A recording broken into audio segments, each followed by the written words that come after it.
দর্শক, ঈদের দ্বিতীয় দিনের পশু কোরবানি ও বর্জ্য ব্যবস্থাপনার খবর জানাতে আমরা আবারও যুক্ত হতে চাই সহকর্মী মারুফা রহমানের সাথে। মারুফা, বলছিলাম যে ঈদের পরদিন কতটা পরিচ্ছন্ন রাজধানী, সেই সাথে সিটি কর্পোরেশন বলছে যে শতভাগ বর্জ্য অপসারণ হয়েছে, কি দেখছেন এই মুহূর্তে জানাবেন আমাদের।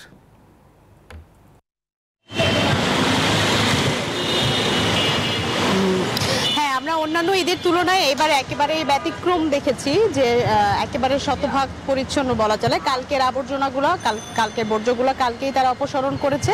সেটি গতকালকে সারাদিন ব্যাপী আমরা দেখেছি যে প্রত্যেকটি এলাকায় সিটি কর্পোরেশনের পরিচ্ছন্নতা কর্মীরা তারা খুবই বেশি অ্যাক্টিভ ছিল।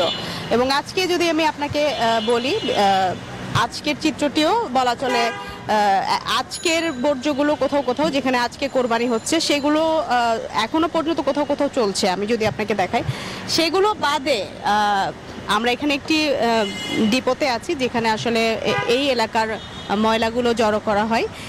সেখানে পরিচ্ছন্নতা কর্মীদের সাথেও কথা হয়েছে। আজকের ময়লাগুলোই তারা আসলে এখানে নিয়ে এসেছে এখন। আর যেহেতু ঈদের 3 দিন পর্যন্ত কোরবানি দেয় অনেকে, তো নতুন কোরবানিগুলো যেখানে হচ্ছে সেই বর্জ্যগুলো তারা এখানে সংগ্রহ করছে। তবে গতকালকের বর্জ্যগুলো আসলে গতকালকে অপসারণ করা হয়েছিল। সেই সাথে মানুষজনের মধ্যেও আমরা অনেক সচেতনতা দেখতে পেরেছি।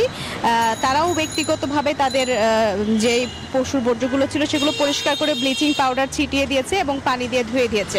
তো সব মিলিয়ে বলা চলে যে নগরী এখন পরিষ্কার পরিচ্ছন্নই। কোরবানির ফলে যেই বর্জ্যটি তৈরি হয় বা তার ফলে যে রোগ জীবাণু ছড়ানোর আশঙ্কা সেটি ওইভাবে করে নেই। মোটামুটি এই ছিল আমার কাছে সর্বশেষ তথ্য। মারুফা, আপনাকে ধন্যবাদ।